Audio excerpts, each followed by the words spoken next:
Order! Order! You are an incorrigible delinquent at times. Behave yourself, man!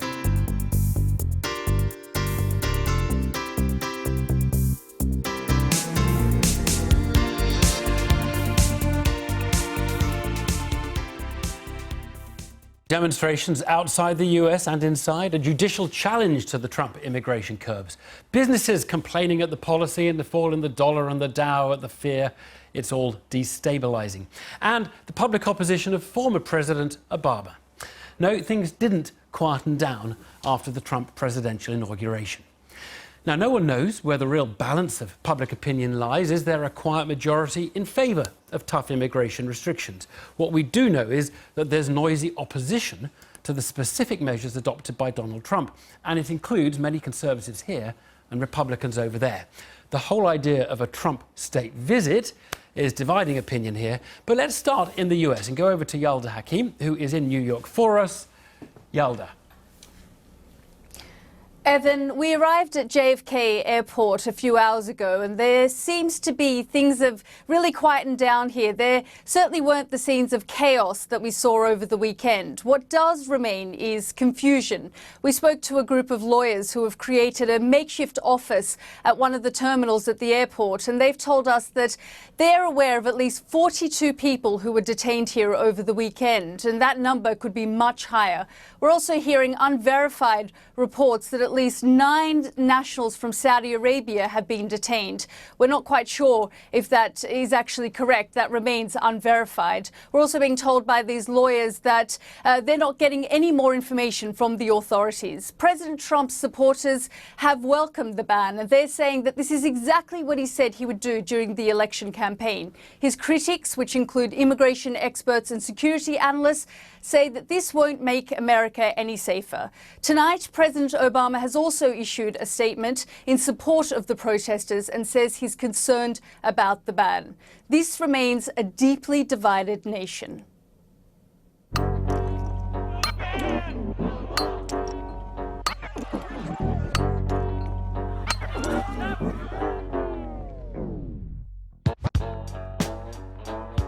A weekend that made America think about what the country stood for. The president of a nation of immigrants taking unprecedented steps to stop refugees from entering the country. To, as he says, make America safer. Today, things are quieter, and there are fewer protesters around. We've just arrived at JFK, and I must say I've been quite nervous the entire flight over. I was born in Afghanistan, but I travel on an Australian passport, and I just wasn't sure if the policy had changed mid-air between London and New York. Trump and his team remained defiant today, saying that the government did a phenomenal job and that the majority agree with the president. I think this has been blown way out of proportion and exaggerated. Again, you talk about in a 24-hour period, 325,000 people from other countries flew in through our airports, and we're talking about 109 people from 7 countries that the Obama administration identified. And these career bureaucrats have a problem with it. I think that they should either get with the program or they can go. Hold on. This is about the safety of America. Regardless of the comments from the White House, there is still anger about the measures. The order appears on the face of it to be clear. It suspends entry for citizens of Iran, Iraq, Libya, Somalia, Sudan, Syria and Yemen for 90 days. It places a ban on all refugee arrivals for 120 days. It decrees an indefinite ban for Syrian refugees. And it places a cap of 50,000 refugees in 2017, roughly the same as President Obama accepted at the start of his presidency. Part of the problem has been the rollout of the policy. Confusion reigned over the weekend when passengers were detained at airports around the country. There was also confusion about the exact status of green card holders and dual citizens.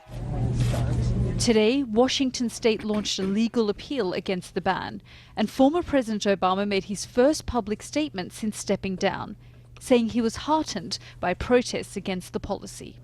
Despite the mounting pressure and criticism, President Trump is not backing down. He criticised the tears of Chuck Schumer and asked where the lefty outrage was from Democrats as our jobs were fleeing our country. He also reminded protesters that a crackdown on Muslims was a big part of his campaign. But others are seriously concerned. You're seeing people talk about this idea, not just on the refugee side, which is extremely serious, but also on the idea that we're giving preference to one religion over another. That isn't who we are as Americans. It is not who we stand for. And unless we can retake the narrative and talk more positively about who we are rather than putting this optic of an us and them forward, we're going to have a really big problem both in the United States and around the world. The president says he will review the ban in the next few months. But that's little comfort for those who dreamt of a future in America. Yelda Hakim there in New York. Well, Zalmay Khalilzad was US ambassador to Afghanistan, Iraq and the UN at various points. He was the most senior Muslim US diplomat there has been. And thank you very much for joining us. You were born in Afghanistan. You made your life in the United States. What do you think about these restrictions? Well, we are in the age of terrorism, and terrorists do use visas and immigration as a way to infiltrate. So I can understand that President Trump would like to see whether our immigration policies and refugee policies need to be tightened so that we can protect ourselves against this threat. And his executive orders has started a debate, and this temporary ban can lead, in my hope, to a debate, to an assessment, and then we can come to a judicious policy that balances security concerns with our values, the effect of what we do on our friends, on terrorists. So I hope that the emotional period is going to be soon over and that we can have a reasoned debate. You were tipped to serve as a potential cabinet member for a Trump office, and you said you would do that. You weren't a natural supporter for him. Do you think you could imagine still serving for a president who had what is, I think everyone would agree, quite a crude ban on certain countries and certain types of people? Well, I love the United States. The U.S. has been very good to me, given my personal history. I have said to the administration, as I have said to previous administrations, that if I am needed, that if I can help my adopted country, I'll be happy to do so. I'm not looking for a job at this point myself, however. I mean, I think some people, a lot of people just hate Trump and don't want him there, but some people were willing to give President Trump a chance. And I'm detecting from you, because I would put you in that category, that it hasn't put you off him, that you basically think this is not irredeemable, this is not the worst thing any president could do, this is probably not exactly as you would have done it, but, you know, this may lead somewhere good in the end. That is my hope, that's my expectation, and I believe it's our responsibility to help, to get to a judicious place where the various considerations that should inform the policy are brought together in a balanced way, and I hope that this will happen. Do you, as someone with experience in Iraq, for example, think this is going to work, is going to make America safer, or is it just, as many people have said, it's just completely irrelevant to the safety of the United States, given that no terror attacks have occurred from any of the 7 countries in the last X decades? Well, if we balance the various considerations that I have suggested, it should help because, as I said before, the terrorists are trying to infiltrate not only the United States, but our allies in Europe and elsewhere. And we need to have a strategy, a policy that reduces opportunity, if not eliminate that opportunity for them. But we have other considerations as well, of course. But, I mean, what was wrong with the previous policy, and why did it have to be done on a Friday evening with no warning? Various of the departments whom it affects apparently didn't know about it. I mean, What is it that makes you want, if you like, to forgive this policy, given that everything you stand for and everything you're really saying suggests that it's not actually a policy that's fit for purpose?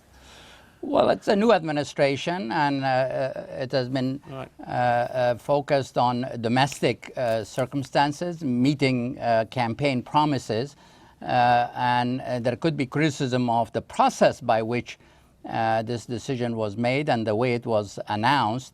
And I have my own it does discriminate views on against that. Muslims, doesn't it? It does, because basically they're all Muslim majority countries, and it does allow for exceptions of people who are minority religions in the country specified. So he might as well have just said Muslims in those countries, mightn't he? Well, unfortunately, much of the terrorism that we experience in the world today comes out of Islamic majority countries, because they're going through a terrible crisis. Part of the response to that crisis has been this extremism and terror. So, but there are more than 40 other Muslim countries that are not on the list. This has started a necessary debate. Maybe it should have been done differently, but I hope that at the end it will come to a judicious point on what needs to be done to protect us, but also to be attentive to other concerns that we have, including what we stand for. There cannot be a religious test for visitors and for immigrants to the United States. You've steered a very, very, very fine, balanced line in everything you've said. Zalmay Khalilzad, thank you very much for joining us. Thank you. It was great to be with you. Well, the issue is obviously a tricky one for the UK. On Friday, we were meant to be proud of our friendship with the new president. By Saturday morning, it was a potential embarrassment. Most British politicians have no truck with the Trump immigration ban at all, but the issue here is how far we should criticise, given that we are in the market for new friends right now. Well, the timing of the president's executive order on Friday makes it all the more awkward. The ban came within hours of the Prime Minister sitting in talks with President Trump. Here's the Shadow Foreign Secretary in the Commons today. The order was signed barely an hour or two after the Prime Minister had left the White House. Can he tell us, in their discussions about terrorism and security, was this imminent order mentioned? Because I don't know, Mr. Speaker, what's worse, that the President would have such little respect for the Prime Minister that he wouldn't think of telling her, or that he did, and that she didn't think it sounded wrong. Well, Emily Thornberry there. Now, it would be odd if Theresa May didn't have some foreknowledge of what was going to be announced, because Reuters knew about the ban and were reporting that it was poised to happen while she was sitting in the White House with the President himself. Well, with me is our political editor, Nick Watt. Let's first talk about the state visit. We've got this lovely backdrop of a carriage there. Any hint of a U-turn at all? We are not in U-turn territory. Downing Street is making absolutely clear that the visit will go ahead, but there are concerns. I was speaking to one senior Tory this evening who's saying that they feel that this could put the Queen in an embarrassing position, but the government is saying that during her 65-year reign she has met heads of state who are not exactly angels. But I'm being told that from within government, Number 10 is being advised that it would be risky to invite the President to make a joint speech to joint session of the House of Commons. There could be protests by opposition parties. And some ministers are wondering whether it really is wise to go ahead with this visit quite so soon. Trump supporters are saying it will be in the first week of June. And these ministers are saying if only we could wait until the autumn, perhaps tempers would cool down by then. But the feeling in Whitehall is that Downing Street are absolutely in the driving seat for this visit. Obviously, the formal procedures have been followed and all the right people have been consulted. But one well-placed source said to me, this was our ace card to play and we played it early. Right. How well generally has Theresa May handled this whole weekend? Well, Theresa May was praised quite widely for performing quite a delicate balancing act at the White House on Friday. And then the following day in Ankara, she looked less certain when she felt unable to offer an opinion on the Donald Trump presidential order on travel. Now, this evening, Gary Gibbon over at Channel 4 News reported that Theresa May was alerted to elements of this executive order in the White House on Friday. Now, Downing Street will not comment on the content of private conversations, but I understand that Theresa May was alerted to the fact that there would be a ban on refugees, but she was not alerted to the 7 countries, and she was not told that initially it would apply to dual citizens and therefore would apply to some British citizens. But there is a feeling in Whitehall this evening amongst sort of some ministerial circles that if the Prime Minister has such a wonderful rapport with the President, why didn't she pick up the phone to him? Why did she ask ministers to do it? Nick, thanks. Well, there have been sizable demonstrations this evening here in the UK, with thousands taken to the streets in Manchester, Cardiff, Glasgow, Edinburgh. You can see the pictures from London here. There were other cities too.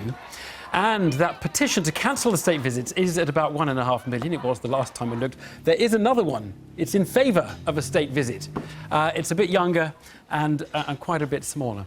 Well, I'm joined now by the former Cabinet Minister, Oliver Letwin, and Labour's Stella Creasy. Stella Creasy, if Donald Trump was invited to address the Houses of Parliament, would you go? Would you heckle? What would you do? Oh, look, I would like the chance to speak to Mr. Trump face to face to explain to him why this isn't just a bad idea, it's an evil and hurtful idea. But there is a big difference between engaging with a deputy, and of course we've got to engage with America, and indulging him, and rolling out the red carpet, giving him the same treatment we gave to people like Nelson Mandela, to bringing him to Westminster Hall where the Queen Mother lay in state, would basically be a way of saying, what you did, we're fine with it. And I don't think the British public are fine with it. And I think they're pretty horrified by the idea that the Prime Minister herself knew about this, was face to face with the man, had the opportunity to say, are you sure this is a good idea? Look at the damage it's going to do, and didn't say anything at all. Yeah, Oliver Letwin, let's get you started on the question. Does it matter if Theresa May knew and didn't think to kind of lobby against it, or to mention when she came out, or to have a prepared statement even on the Saturday? She seemed taken aback when she was asked about it on the Saturday evening. No, I don't think it matters very much at all. It's very... Just imagine the other way around, Evan. Suppose that this was actually a question of the UK's immigration policy, about which Stella and I might agree or disagree, and it'd be very legitimate to have a debate in the UK.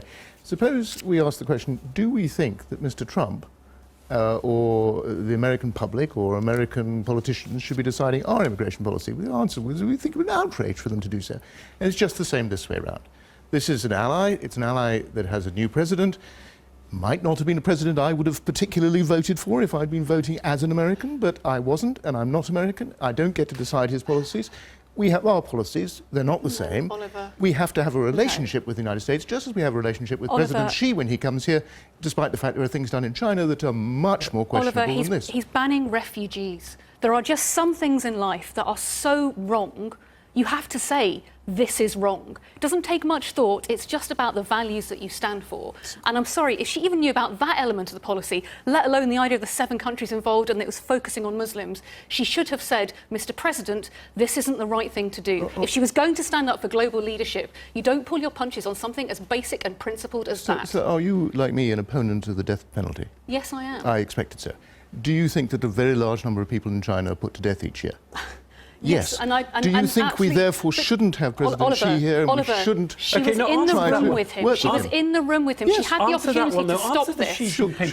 Yes, absolutely. It's putting him on a platform with Nelson Mandela, also putting him on a platform with Xi Jinping. Absolutely. And one of the things a lot of us have called for is an ethical foreign policy. And the reason we have these special relationships is not just to hold their hands, but also not to hold our tongues either, is it? No, and what she's done so far is not speak up for the very values of tolerance that we're so proud about in Britain. And that's why there are thousands of people on the streets tonight. I utterly disagree with you. I think you don't think it's about tolerance? I think the reason that we have the relationships we have is to try to manage the world in a peaceful and stable way in the interest of our people and also in the interest of the people of the world. And you don't get that by lecturing and hectoring other countries on what their policies should be. Do you actually think that banning Muslims from America is going to make the world more safe? The only people promoting this policy are ISIS themselves. So it's going to affect all of our security. We just heard a Muslim, who is an ambassador, explaining that he hoped that at the end of this temporary ban, Are you comfortable with the fact that ISIS is supporting this? There would be a better policy. Now, I don't know whether there will or not. Better policy? What is a better ban? I don't know, Stella, but it's not my business, and it's not your business either. It is our business. Oliver Letwin, let me ask you this, because this is very interesting, because is there, obviously, if it's just some small domestic matter in United States policy, we probably wouldn't want to interfere. Do you think there's anything which America can do in its role as biggest country in the free world that would not cross a line of illegitimacy as opposed to just simply a policy that we don't agree with? Of course, if there are things which any country does that adversely affect our interests, is that it, though? Is that it? If they do something wrong, immoral, that we disagree with, that crosses a certain line? I don't think we should in general try to tell the Russians, of whom I disapprove in many respects, or the Chinese, or Russia the Americans, or anybody else. We've had a view on Russia invading Crimea. That's nothing to do with us. Invading Crimea is a different thing, because that puts the stability of Eastern Europe at risk, and that puts the stability of Western Europe at risk, and that was against our interests. And if Mr. Trump invaded the Crimea, I would take the same view. But that's a different kind of thing. I don't think we should lecture people about their domestic society policy. Right now, fearful for the kind of world that this division is creating, fearful for the rise in Islamophobia. Does that meet your interest test, Oliver? Well, frankly, I want to know how much worse it's got to get for Mr. Trump. This is only his second week in office before this government recognises the merit. We need a trade deal, but we don't need to trade our values to get there. Well, we can stand up and say this isn't okay. I suppose that, in a way, is some of the concern that people have, isn't it? Is that because we've left the EU, the Brexit foreign policy is basically Erdogan, Trump, and people who, most British people probably feel less allegiance to than perhaps to some of the Europeans we've just exited. I don't think it is that way. My view is that over the past 30 or 40 years, definitely under the Blair administrations, we took much too much of a sort of imperialist view that we could manage other people's countries for them. It didn't work out well. We're not good at doing it. We should try to have sensible relationships with great powers and small powers, trading relationships, and accept that we don't any longer run the world. Now, that doesn't mean we should adopt policies we don't believe in. As a matter of fact, I think Stella and I probably agree about what our policy should be in this case. That's fine. We should stick with it. But we don't have to lecture others. But we very much disagree on whether it has an impact either on our communities, because it spreads division and hate, or whether it has an impact on our world. It's because this is going to impact our world. Future generations aren't going to ask, did you get a great trade deal? They're going to ask, what did you do to stop the hate? I have to say, I think that the fuss that's being made is more likely to stir up the problems that you're describing in the UK than actually taking a sensible view. We'll leave it there. Oliver Letwin, Stella Creasy, thanks both very much. I've been getting away with it all my